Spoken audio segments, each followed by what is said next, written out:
Today, I'm not here to comfort you. I'm not here to tell you that everything will be okay if you just wait. No. I'm here to issue a challenge to look in the mirror and confront the version of yourself that's been holding you back, the one who makes excuses, who doubts, who fears, who settles. That version of you, that weak version, it's time to kill it. Not tomorrow, not next year, right now. Because the life you want, the strength you crave, the greatness you dream of, it's on the other side of that weak self you keep dragging around like a dead weight. So today we draw a line. Today we make a choice. Today, we bury the old you. We live in a world obsessed with comfort.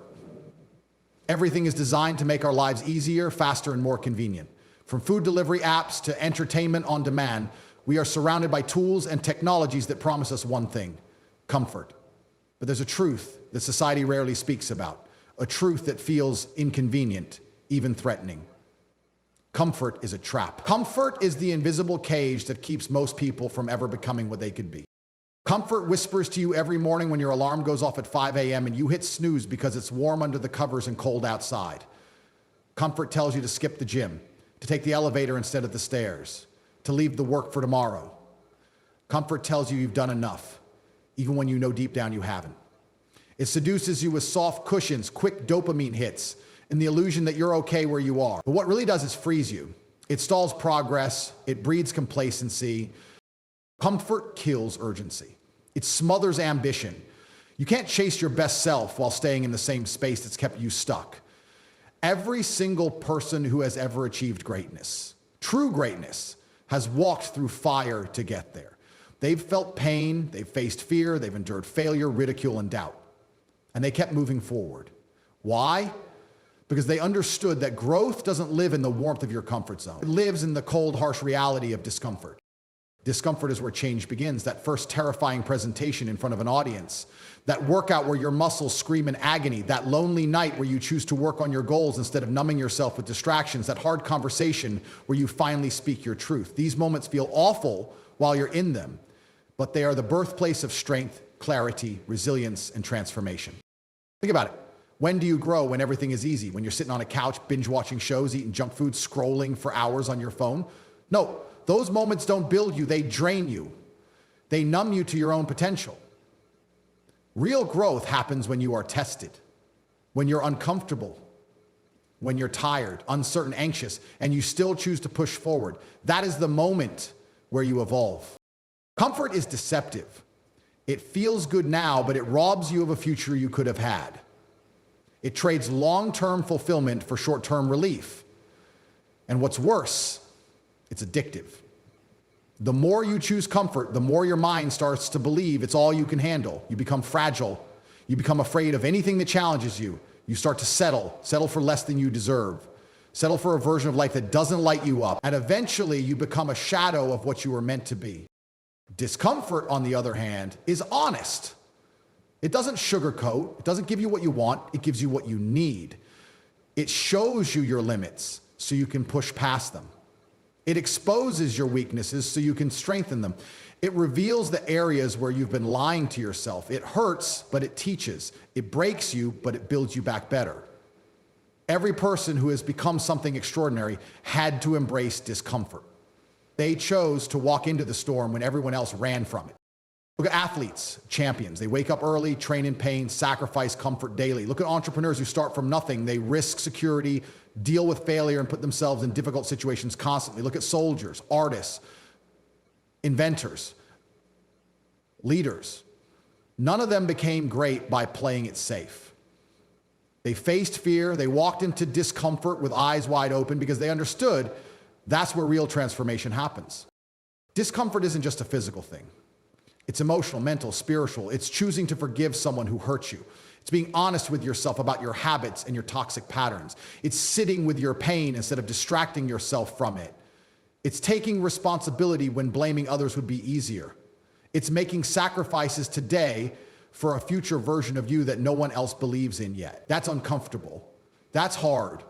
But that's where the magic is. So many people are stuck in lives they hate because they keep choosing what feels good over what does good. They let fear of pain, fear of failure, fear of looking stupid, fear of judgment dictate their decisions.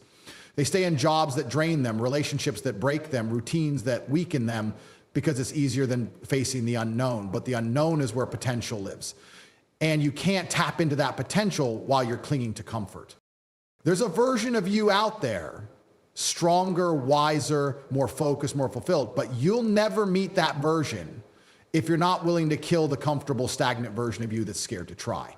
That's what killing the weak version of yourself really means. It means refusing to let comfort rule your life. It means breaking out of the mental cage that says, this is good enough. It means walking into the fire of discomfort with the mindset that you will come out forged, not burned. Your mind is wired to avoid pain. It's survival instinct. But you're not here to just survive. You're here to evolve. That means doing things that stretch you. That means rewiring your relationship with pain and resistance. When you feel uncomfortable, that's not a signal to stop. That's a signal you're exactly where you need to be. That resistance is the weight that builds your inner muscle. That fear is the compass pointing you toward growth. Right? You don't become confident by avoiding discomfort. You build confidence by walking through discomfort and realizing you didn't die. You realize you're stronger than you thought. You realize the pain didn't break you, it made you. Every time you step out of your comfort zone and act with courage, you change your identity. You stop seeing yourself as weak. You start seeing yourself as capable, adaptable, powerful. And this is not a one-time thing. It's a daily choice. Every single day you will be faced with two paths, one of comfort and one of discomfort, one that leads you to the same old results and one that leads you to the unknown, where growth and possibility live. Most people will choose the easy path. That's why most people live average lives. If you want to be different, if you want to be great, you must choose the harder path again and again. Discomfort also reveals truth. It strips away the lies you've been telling yourself about what you can and can't do, about what's possible, about what you deserve. It exposes the gap between where you are and where you want to be. And once you see that gap clearly, you can do something about it. You can close it, but only if you're willing to stay in the discomfort long enough to change. There's no shortcut, no hack, no secret.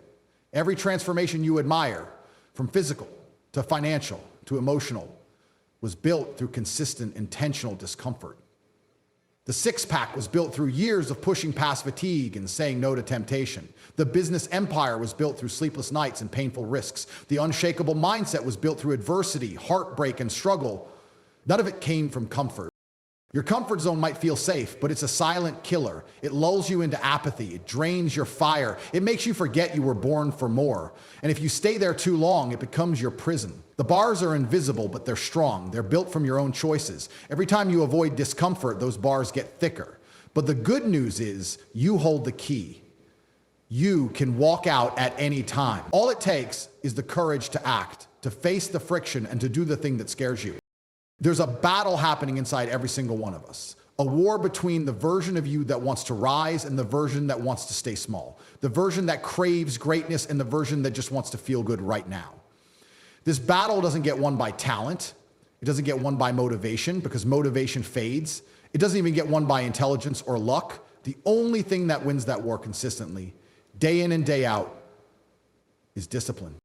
Discipline is the difference between what you want now and what you want most. It's the ability to act according to your long-term values and goals, even when your emotions beg you to do something easier.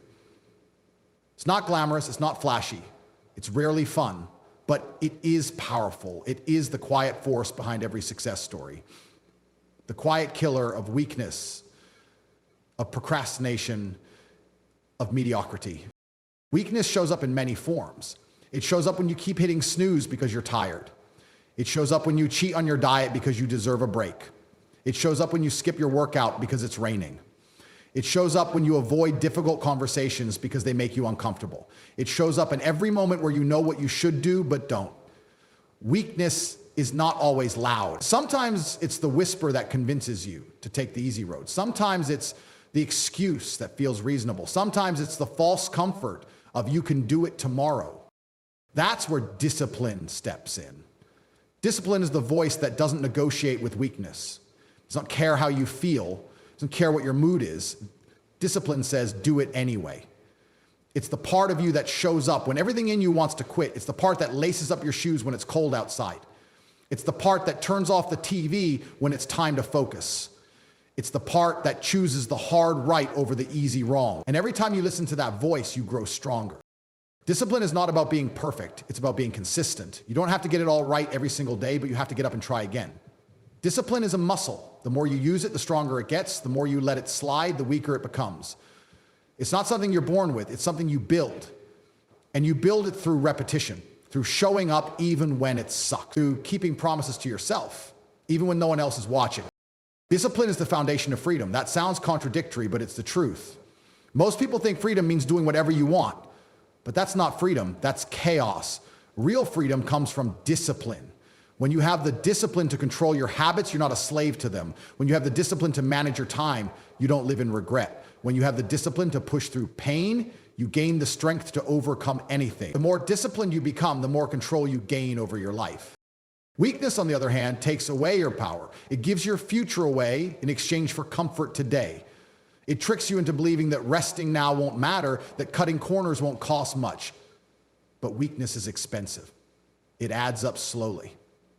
One skipped workout, one missed deadline, one broken promise at a time, and soon, it's not just a bad habit, it's your identity. You start seeing yourself as someone who can't follow through, someone who's inconsistent, someone who never finishes what they start.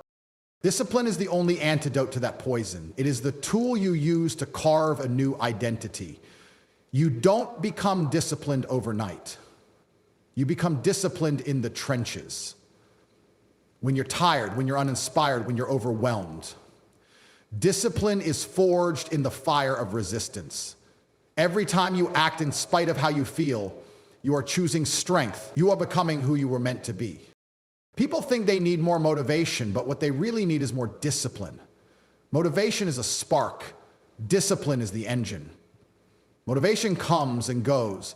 Discipline stays. It doesn't need to feel good to get moving. It doesn't need validation or praise. It just does the work.